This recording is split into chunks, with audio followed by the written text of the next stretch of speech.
Welcome back to 420 Chief podcast, where my mission is always to inform and educate people about the healing power of plant medicine.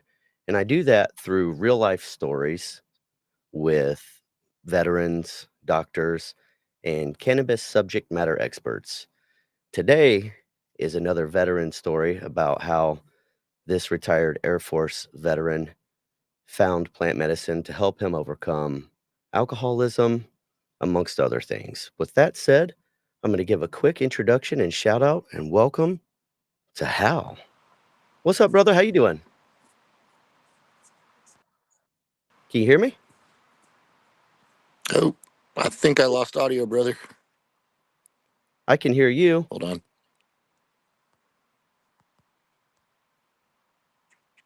Can you hear me? Let me try to take you out and back in. There we go. Did that help?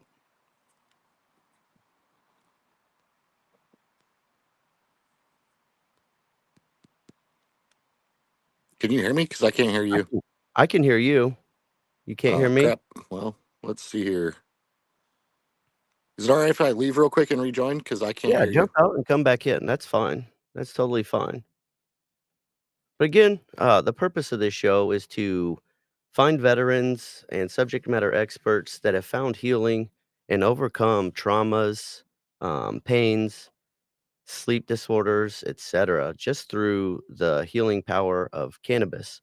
When I first started testing out cannabis myself to overcome alcohol, I realized that there are different strains that help with different ailments, such as sleep. So there are specific strains that help get sleep. There's specific strains that help with back pain, and there are even strains that can help you function from day to day and still be able to get your tasks done. There we go. Can you hear All me right. now, Al? I can. Yeah, that was There you weird. go. Like it cut out in the middle of your intro. That's all right. Well, welcome back. You want to tell us a brief overview of your 20 years in the Air Force, including any notable experiences, accomplishments, etc.? Yeah, sure. So I always knew that I would join the military eventually and right out of high school. I had a good job, so I was going to pursue that for a little while. And then, like many of my generation, 9/11 happened. And so I decided to join, um, and I ended up going with the Air Force. I started off as an Intel weenie, and I failed miserably because nobody told me I had to be able to type. And so I ended up in communications, of all things. Um, so went to basic, went to tech school in Biloxi, Mississippi. Um, and then from there, I went to my first assignment at Fort Meade, Maryland. That was a little unique because this was right after 9/11, and you couldn't get into the building until you had your full TS clearance and polygraph. And I had a little bit of a sketchy background, so I waited like 2 years, 2.5 years to get my clearance and actually be able to do my job. Um, and in that meantime, I ended up meeting someone, and she, got pregnant, whatever.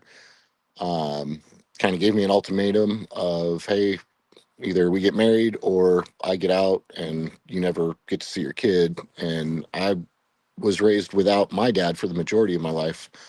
Um, so we got married and ended up having another kid back to back. And then when my son was like 7 months old, I got my first deployment to Iraq.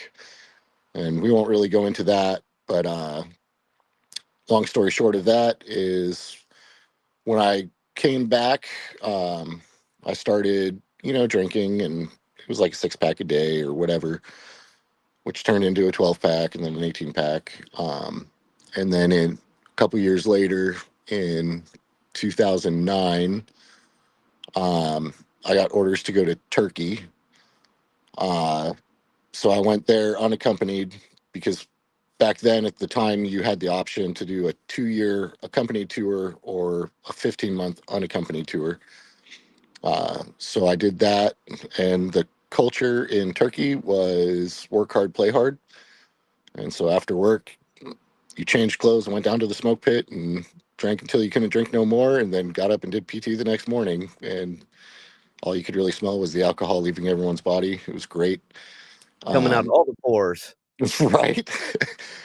So during that time, I ended up doing my second deployment, an undisclosed location. Uh, got back, finished my tour in Turkey, and had a follow on assignment to Germany. Uh, the long and short of that was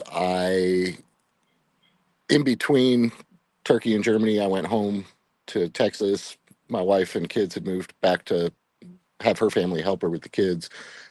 And we were all set to go to Germany. And the day before we were supposed to leave, she was like, "Oh, by the way, I'm not going to go. I'm tired of playing house." And I had to fly to Germany with two kids, 4 and 5 years old. There was no base housing, so I lived on the economy.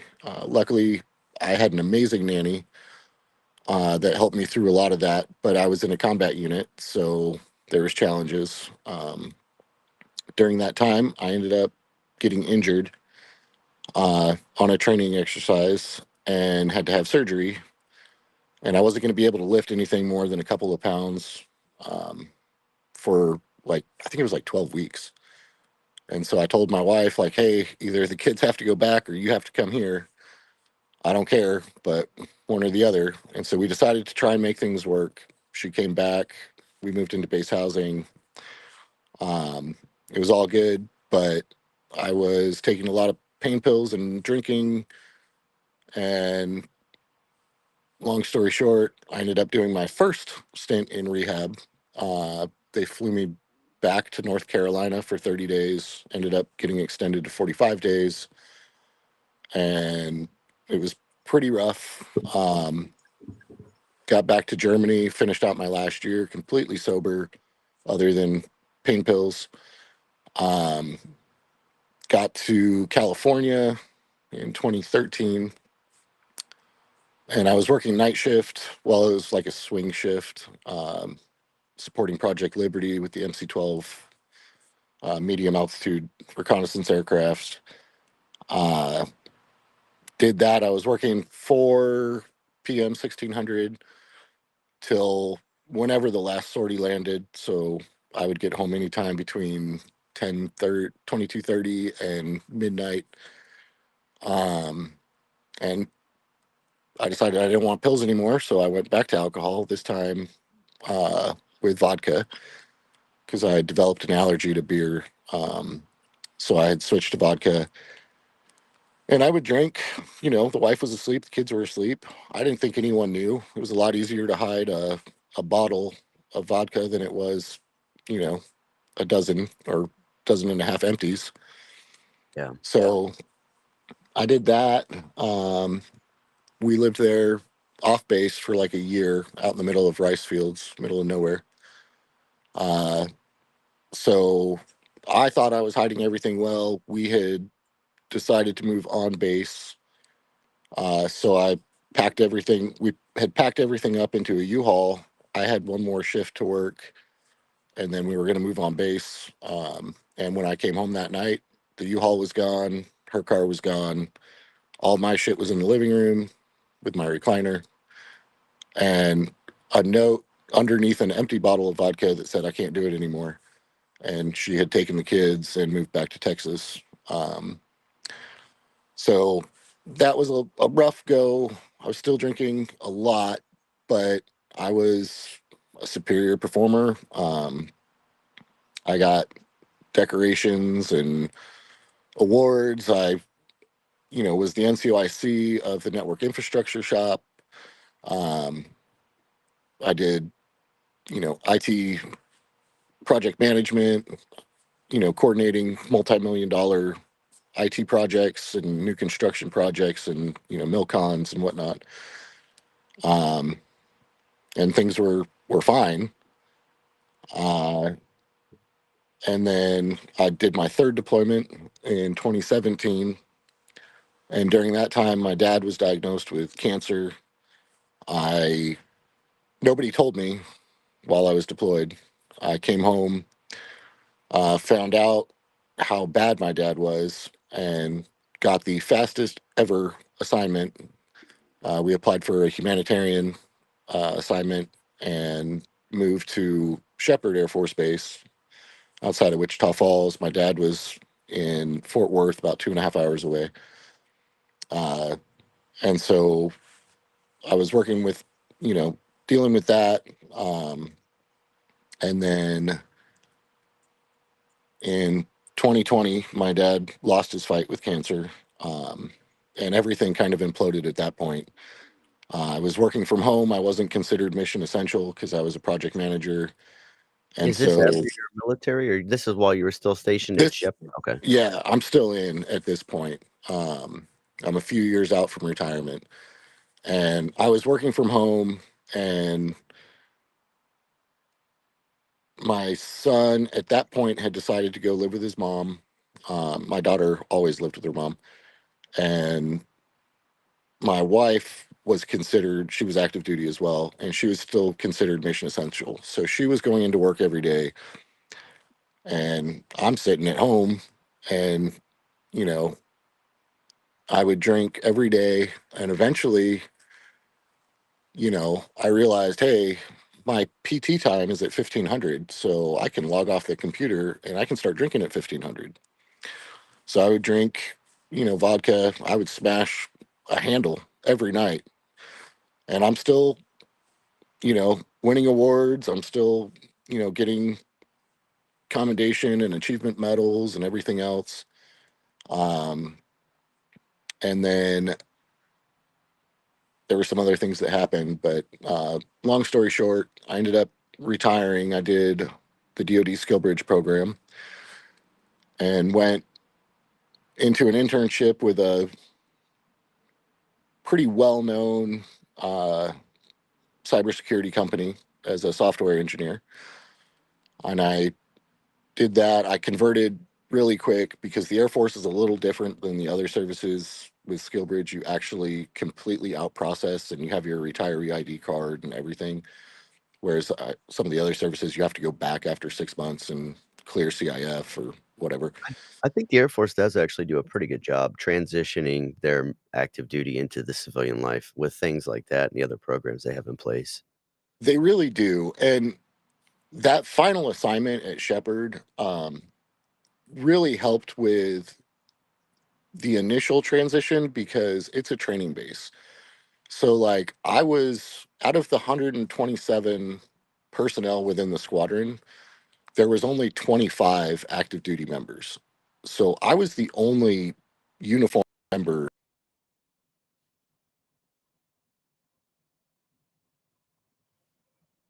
I lost you, Hal. You're cutting out. from day one. They were, if you don't have to wear a uniform if you don't want to, just have it in your locker, you know, whatever. You can come and go as you please, first name basis. So, my transition in that aspect was really easy.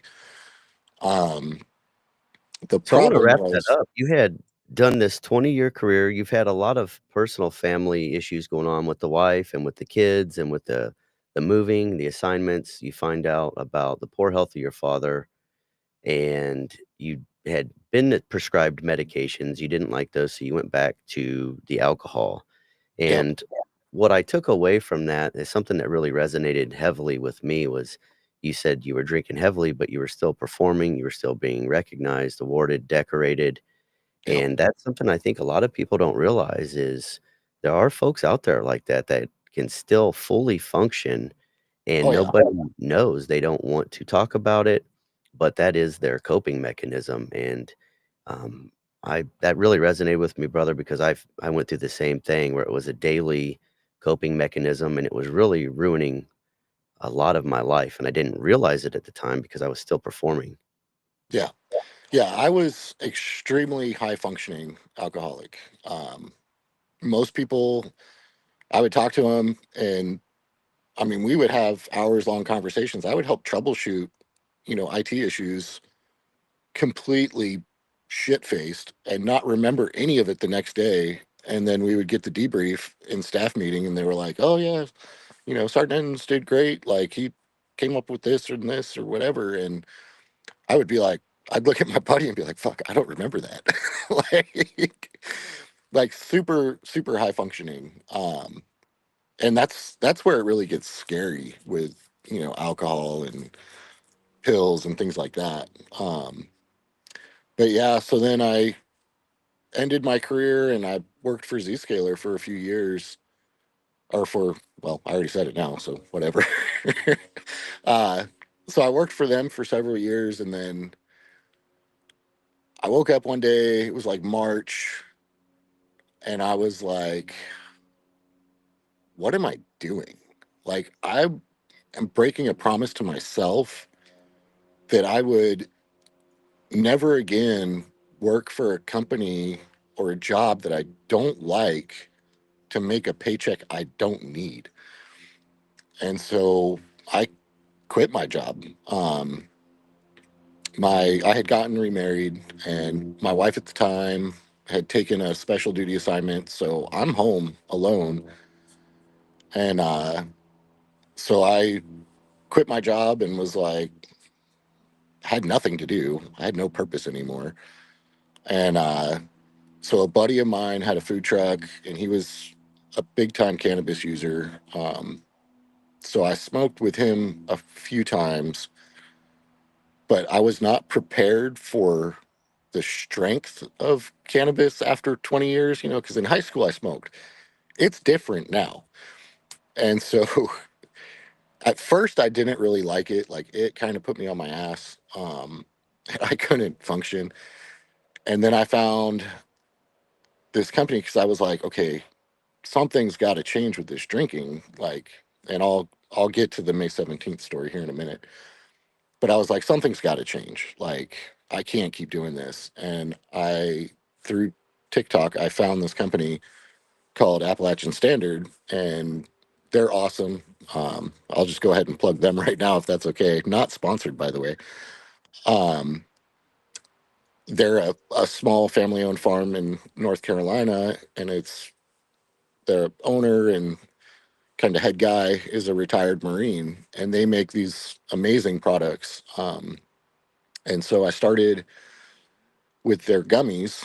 Um, and I found that I can function in society because I have crazy PTSD and anxiety, like to the point where driving is difficult for me if I'm in traffic. Like I'm paranoid that somebody's going to hit me and run me off the road. I can't be in crowds. But I found that if, after my coffee in the morning, I take a gummy, I'm good. It takes that edge off of the anxiety and I can function and I can be in crowds. Like this past summer, I went to like festivals and I was fine.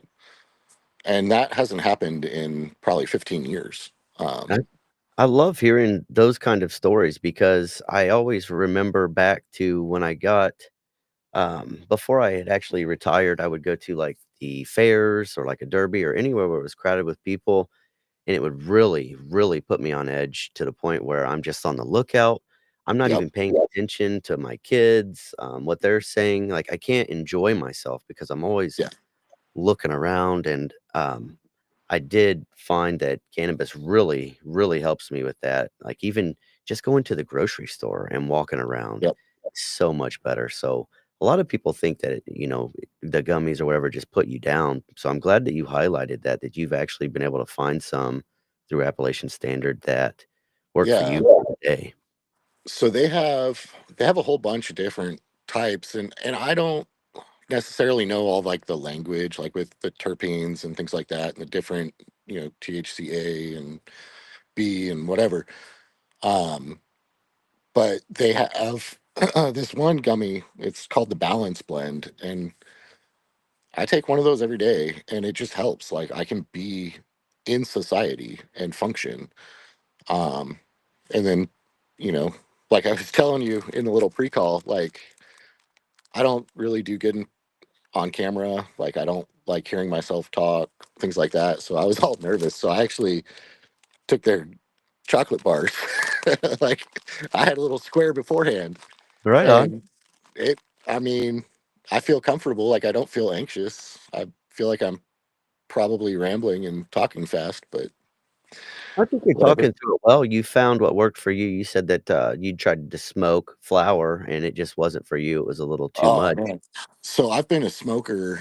Like I was a big, I mean, let's be honest, I was a burnout in high school and I had no problem. And I've been a pack a day smoker for 30 years. And trying to smoke the actual flower, like I would start coughing so bad it would make me literally vomit. Like I couldn't do it. And so that's why I was like, you know what, screw it, I'll try the gummies and see how that works. And it's been amazing. And like, you know, I've helped my sister. Like she actually has started taking them in the mornings too because she's got a lot going on with her business and everything else. And it just they just take the edge off. And obviously know your limits, right? Like I started with one gummy, like a full one, and that works great for me. My sister doesn't drink, doesn't smoke, doesn't do anything. She took one and was like, "Okay, I need to sit down." But she found if she takes like half, it's fine, and it just takes that edge off. And that's And important. Always start slow. That's what I tell everybody, start slow. yeah, The same for yeah, me, and when I started the gummies and flour are different. They hit you differently, and I remember the first time I started, I yeah, tried like a 10 milligram, and I was, like, holding on to the ground so I didn't slide off earth. So I had to go down to, like, 2 milligrams to where I was able to break it in, yeah, but that's a fact. It definitely impacts everybody differently, so always start slow. You can always just cut them into quarters and take a little bit, wait an yeah, hour, take a little bit. Yeah, so she learned the fun way. yeah, yeah. So then now, like it's probably late March going into April, and I'm taking the gummies and they're helping, but I'm it's so habitual to drink every day starting at 3 o'clock because for some reason in my brain I decided 3 o'clock was acceptable drinking time. That's when your PT time started, you know? Yeah. So I would start drinking and I'm still, even though like I'm chill during the day with the gummies and everything, I was still drinking like a full handle of vodka every day. And I started spiraling. And up until this point, I was a responsible drunk, functioning alcoholic, and I had never drank and drove or done anything. And, you know, outside of just drinking alone at home, which apparently is a red flag. Whatever. So one day, May 17th, I, like I said, I had been spiraling out of control and I didn't know what I was doing anymore. And one part, when I was telling you this story before, I don't remember if I told you the beginning of the day when I had gone. I had woken up early, and a buddy of mine had a food truck that did breakfast. And so I was up early enough that he was still open. So I went ahead and ran down there, and him and I sat, on the tailgate and smoked, and he made breakfast or whatever. And I was driving home, and it was like 3 blocks. And I was driving home, and first stop sign, I'm fine. Second stop sign, I was like, oh crap! Like I smoked too much because I was going like puff for puff with him on a vape, and I ended up like my driveway was pretty long. It's like half a mile. And I ended up just coasting down the driveway in second gear and like holding on to the wall so I don't fall off the earth type of elevation, right? And I got into the house and I just sat there pretty much the rest of the day. I ended up taking a nap. And then 3 o'clock, I decided to start drinking. And I had finished a handle and it was about 10 o'clock, maybe 10:30 at night. And I'm sitting outside smoking a cigarette. And I was like, man, I don't feel shit. Like, I just drank a handle and I'm debating on whether opening a second handle or, just calling it or whatever. And I just remember being so angry because I'm like, I don't feel anything. I don't feel buzz. I don't feel anything. And So I ended up getting this text, and like I said, I had been spiraling. So I had been getting hammered and going, to the strip clubs and everything else. So I ended up getting this text from this dancer, and she was like, "Hey, we're slow. You should come hang out." And I was like, "You know what? I should. Like, I don't feel buzzed. I'm sober. I'll take a That's so shower." sober. Only had a handle. Yeah. So I took a shower, brushed my teeth, whatever. I go, and this is one of those like super sketchy clubs where anything goes. Like, it's blacklisted from the military for a reason. And so I go in there and I grab a couple beers as soon as I get in, because for some reason, if I'm already drunk, I can drink beer. I don't know. I don't understand. But anyway, so I go and I have a couple beers. One of the dancers comes up and we're talking and whatever. And then she gets called on stage. And the girl that had texted me was like, "Hey, let's go have a dance." And so we grab a couple more beers and we go in this private room. And she's like, "I'm gonna," we're like 30, 40 seconds into this song or whatever. And she's like, "Well, I don't want to shortchange you, so we'll wait until the next song starts." I was like, "Okay, cool, whatever." And she was like, "In the meantime, you want to bump?" And I was like, "Yeah, fuck it, whatever. I've never done cocaine." And next thing you know, I'm like ripping this line off this dancer, and we're dancing, or well, she's dancing. Things are happening. We do another set, and she's like, "Hey, do you want to get out of here? You want to go get this hotel and finish things?" And I was like, "Fuck yeah, I do." And so she writes down the name of like this sleazy ass, pay by the hour motel. She's like, "Meet me there in 20 minutes. I'm going to go, clock out and get dressed." I was like, "Hell yeah." And so I go out to my Jeep and I'm smoking a cigarette. And I go to flick the cigarette out the window, and I had never rolled the window down. So it bounced off and landed in my lap. And I was like, "What the fuck?" So like I'm, batting at it and roll the window down and throw it out. And I remember thinking, "What the fuck am I doing?" Like, I'm a decorated, non-commissioned officer, and here I am doing coke off of a stripper and getting ready to go to a hotel where I don't know if I'm gonna get mugged. Like, Get your kidney cut out. right? So I was like, "Fuck it." And I drove home, and I don't remember driving home.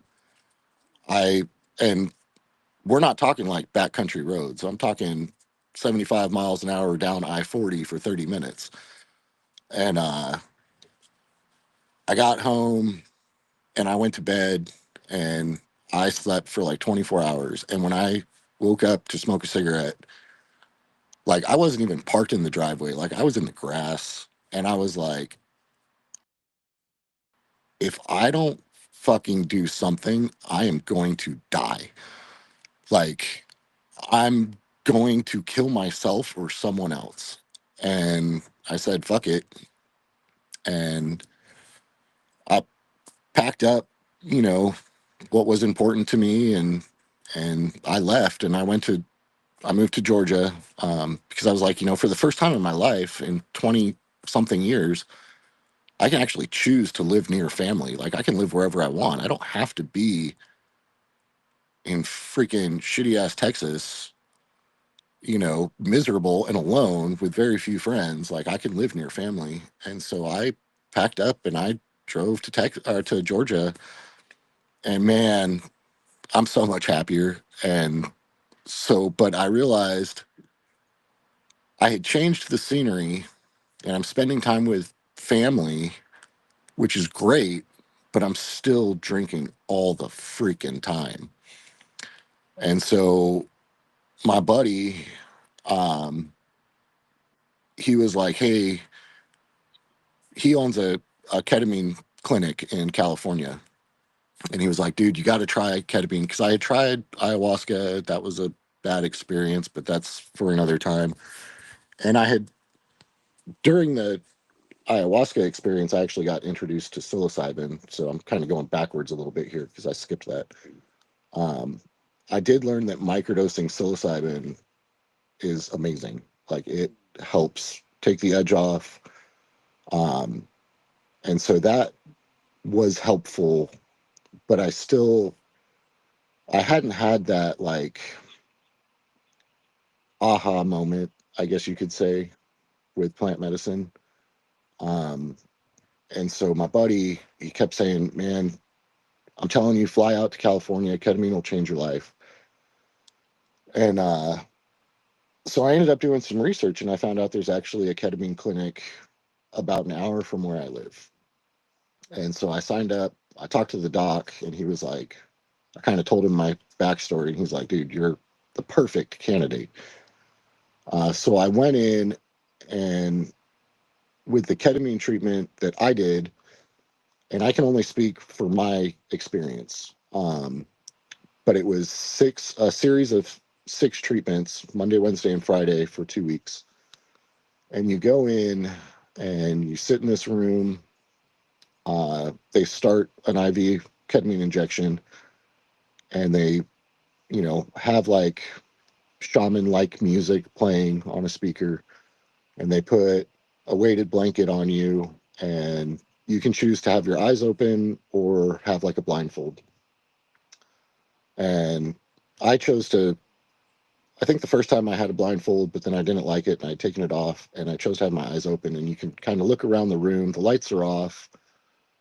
Um, and you're listening to this music and it's crazy.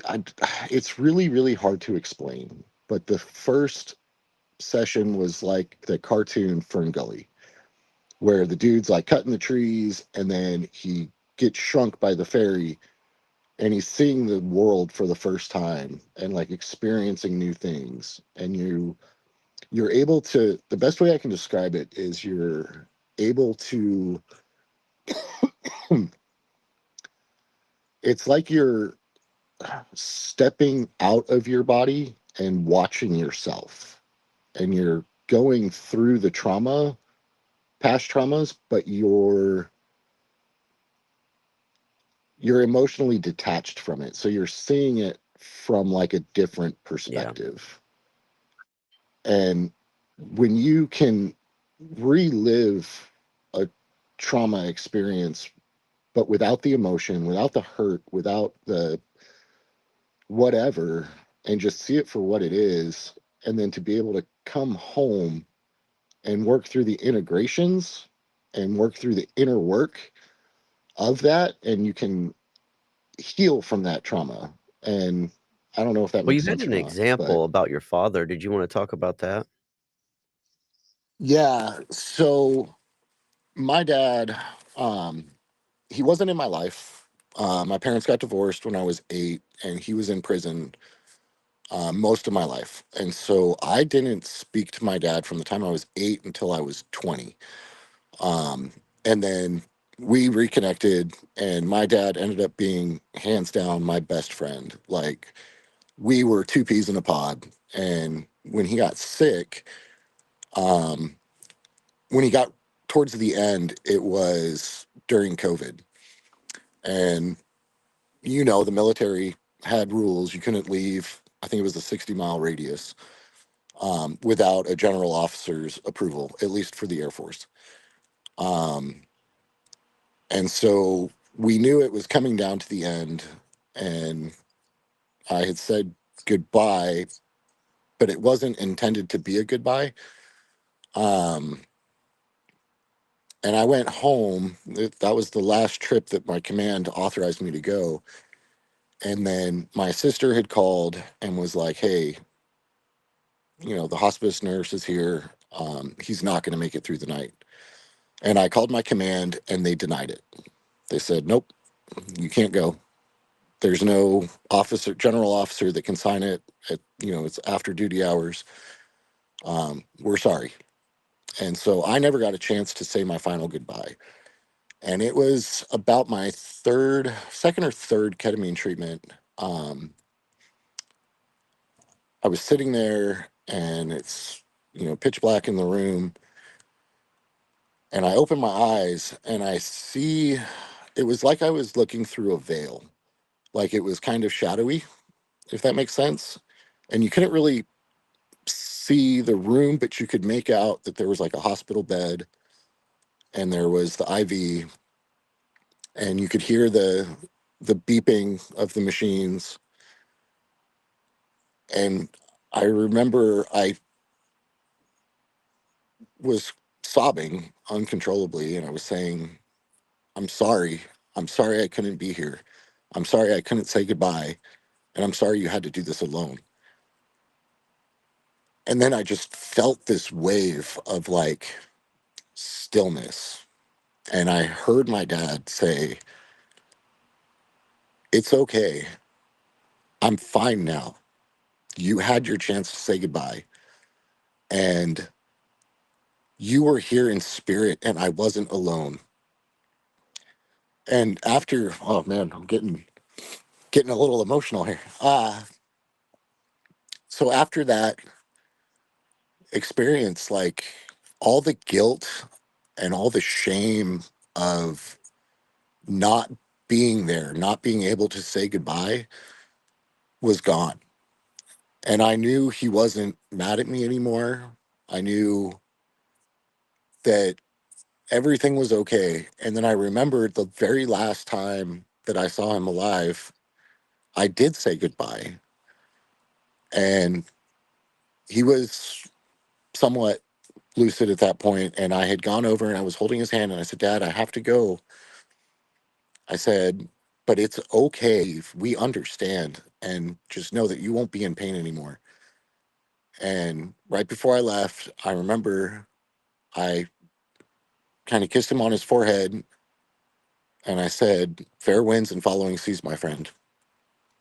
And that was the last thing I ever said to him, which I didn't remember until after I had had that ketamine treatment. And so that gave the closure that I needed, remembering that I had said goodbye. And, I had gave him a sailor's farewell that he deserved. Um, and so that was one of the biggest things for me with the ketamine. And you said that you had partnered that when you go home, you have to do some journaling and some internal work. Can we talk a Yeah, little bit more about that? Because with any plant medicine, even cannabis in my case, how I've used that for self reflection, it helps to slow my mind and help me focus. But then I still have to do the work to heal or to be better at something. yeah. So one of the most important things with any plant medicine, whether it's ayahuasca, psilocybin, you know, ketamine, cannabis, any of them, right? And we don't have time to talk, and I don't really want to talk about my ayahuasca experience, but You're cutting out pretty bad now. Anytime you move. you have to set and then go into it with an open mind, let the medicine take you where it's going to go. But then afterwards, you have to do the inner work. And for me, the inner work looked like journaling. Um, so I would I would journal my experiences, what I saw, things like that, what how that made me feel, and that was and is helpful. But then I found a bunch of different types of journals on inner work and healing the inner child and things like that that kind of give you prompts to help you. And so I, get those on Amazon or TikTok Shop or whatever, and just sitting down, meditating, and journaling, I think is the key to plant therapy, in my opinion. And again, this is just my opinion. Um, but that's where I found the most healing was actually in the work that you have to do after the medicine. The medicine is great for giving you the clarity and slowing down your mind, like you said, but the work comes from the reflection and the inner work, healing the inner child. Um, because I had a lot of childhood trauma too, that I didn't realize I did. Um, so yeah, the journaling and the meditation I think is probably more important than the actual medicine itself. That just inner flexion. I would agree, and I remember when I think back to when I first started to try meditating, my thoughts were just going so crazy, and I just wasn't in a place to quiet them down on my own, so I did lean into, cannabis to kinda help me out with that. Yep. And I myself, actually, I have tried, several different plant healings. I've done from the MDMA, LSD, I did psilocybin, ayahuasca, Kambo, I've done Bufo, and they are all different types of experiences, but what I've learned from any experience is, 1, I'm not gonna recommend those to anyone because I think that you have to be in the right state of mind and it'll present itself to you when the time is right. But I think that you have to understand that intention, what you really want to take away from that, and then you have to understand that you're gonna get what it gives you as well. And Yes. sometimes, it's not the right time Yep. and you're not ready for it, and I've heard so many horror stories, like, even like your ayahuasca story that just it wasn't the right time or place for you, It and was so not. yeah, so thank you for talking about that. Um, what would you say your advice to other veterans, others dealing with similar struggles like you have been through, what would be your advice to them? Um, I would say, And specifically, let me make it easier. So that person okay, that is functional, that's decorated, that's awarded, that's recognized at work, that people like, that's still showing up on time for work, that's still taking those after hour calls, and they're just drinking in silence and alone. Like, do me a favor and put yourself back to that Hal, to the now Hal that has done so much work in overcoming. Like, where would you tell someone to start if they were in that situation? I would say, and as cliche as it is, it's okay to not be okay and to admit it and to reach out. Like, I could have saved myself so much headaches had I just reached out, but there was, especially active duty, and they've gotten better, but there's such a stigma. And especially when you are performing, like when I went to rehab the first time in 2011, everyone was like, dude, we didn't even know you drank because I wouldn't drink when we would go out. Like when we would have squadron events, I didn't drink because I didn't want anyone to know. And so I quite literally suffered in silence for a long time because I was like, I'm not doing this. Like ADAPT, which is the Air Force's version of, substance abuse, ADAPT almost destroyed my career. Like it's changed a lot since then, and I think it's better, but there was that stigma. So I was like, no. But now there's so many veteran groups and organizations, and like just find your community. Like I found my community with you and Sunny and everyone else on TikTok of all places. Like, and we haven't talked very much, but like the other day, it might have even been today. I think it was yesterday. You know, Sunny posted a video with her doing her planks and the words that she put on the screen. Like, I needed to hear that. Needed to hear that. But I had some things in life that I was like, you know what? I can get through this. And you have to remember that hurdles in your life aren't walls.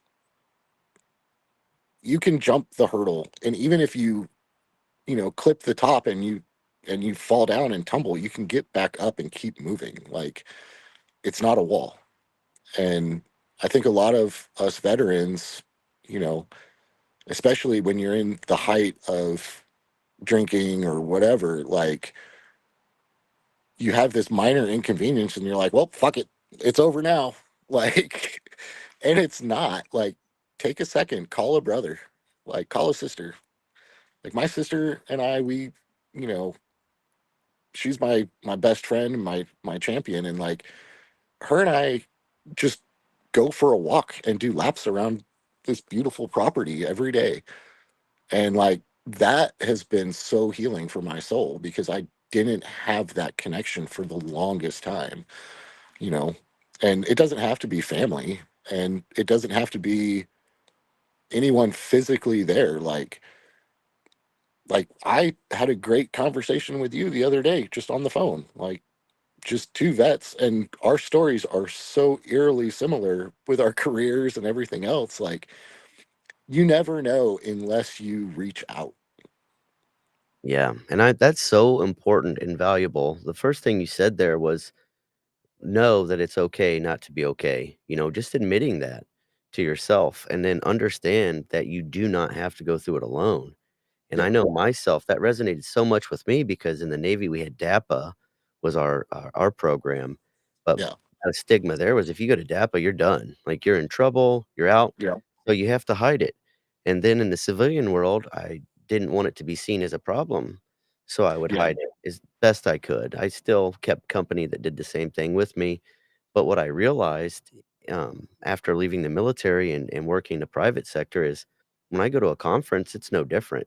Everybody yeah, after the conferences, they're just going and having drinks paid for by the company, and then it turns into a contest again, so it was hard to break that cycle, especially when you think that everybody else is doing the same thing too. You don't think I have a problem, you think, this is normal, and it's not yeah, until you really are honest with yourself, like you said, and say, "You know what? Am I okay? Like, is this normal?" And take that next step, and then I want to just thank you so much for telling your story because, like you said, from Sunny's video, she put some messaging in there that resonated with you. yeah, Your story could resonate with someone, and that's the power of talking about it because there yeah, could be someone out there on LinkedIn or YouTube, wherever we're streaming this right now, that could have heard your story and said, "Man, that sounds like me." And it could be that wake up call that they needed before hitting the rock bottom the way that you described yours. And yeah, so I want to just thank you so much for sharing your story with me, coming on here today, because that's what we really need to do. We need to normalize and break the stigma. It is okay to talk about it, and yeah, mental health is a real thing. And especially in our veteran community, we have the veteran suicide crisis 22 a day. And we know those numbers to be higher because it doesn't even oh, account for those that are have fatalities over drinking and driving, which is something very real that could have happened with yourself or myself. So there's just yeah, so many other factors, and the more that we talk about it, the more stories that we can get out there and the more options. And I'm not saying plant medicine is for everyone, but it helped me in my case. It helped Hal yeah, in his case and 100%. so many others. And the more I get out there and I tell these stories and I hear how people have used plant medicine to help overcome major life obstacles, not cope, not like we did with alcohol. Alcohol is a coping mechanism, It is 100%. but to overcome and then work through. I'm so proud of you for just coming on here today and telling that story. So thank you so much for helping me with that. And big shout out too to Appalachian Standard.